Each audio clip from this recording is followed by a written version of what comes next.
29-year-old Shiva Kotipalli is not your regular IIM graduate. Well, he did have his well-rewarding corporate job at an MNC after his MBA from IIM Kozhikode.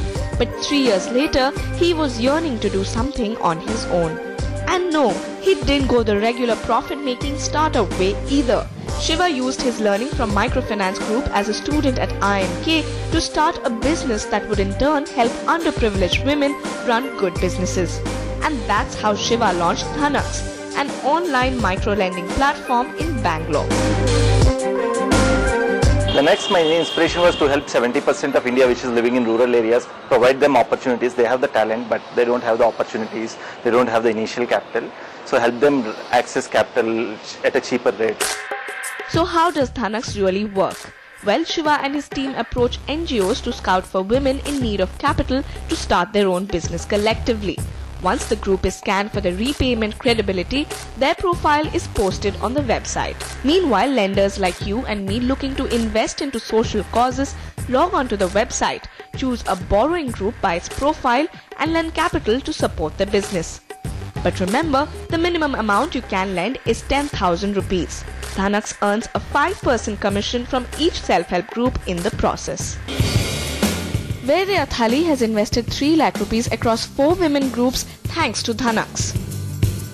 We're getting about 14% returns, and the returns are not just the interest component, which is how it works with most other instruments. Here you get the part of the principal and the interest. So I think financially also it worked beautifully, along with taking care of our charity part of our life to lending part of our life. Well, dhanaX's unique business microfinance model, which replaces conventional banks with ordinary lenders, has surely worked. dhanaX has attracted 1,000 lenders, mostly through online advertisements, corporate presentations, and a team of dedicated sales personnel. They've helped empower 1,500 women financially till date. This self-help group, which specializes in manufacturing terracotta artifacts, found capital to boost its business through dhanaX. ಕೆಲಸಕ್ಕೆಲ್ಲ ತೊಂದರೆ ಆಗ್ತಾ ಇತ್ತು, business ಕಮ್ಮಿ ಇತ್ತು, ಸ್ವಲ್ಪ ಮನೆ ಕಡೆನೂ problems ಇತ್ತು, ಹುಡುಗರ ಸ್ಕೂಲ್ ಫೀಸ್ಗೆ ಇದಕ್ಕೆಲ್ಲ. ಇವಾಗ ಅದು ಕೊಟ್ಟಿರೋದ್ರಿಂದ ಸ್ವಲ್ಪ ಹೆಲ್ಪ್ ಆಗಿದೆ. ಅದೆಲ್ಲ ಕ್ಲಿಯರ್ ಮಾಡ್ಕೊಂಡು ನಾವು ಬಿಸ್ನೆಸ್ ಇಂಪ್ರೂವ್ ಮಾಡ್ತಾ ಇದೀವಿ. ಚೆನ್ನಾಗಿರುತ್ತೆ ಅಂತ ನಂಬಿಕೆ. For all those success stories, dhanaX has had its own share of ups and downs.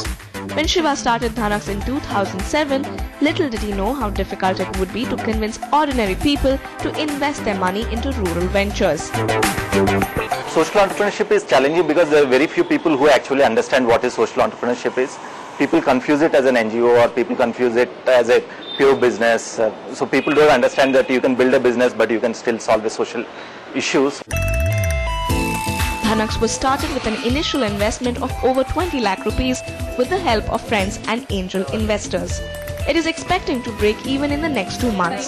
However, Shiva and his team are already in the process of taking dhanaX from Karnataka into Gujarat and eventually building it into a national brand. Entrepreneurs always have their sights set on profits, but given that Shiva's vision is to financially empower low-income groups, the return for this social entrepreneur are definitely much higher than plain numbers.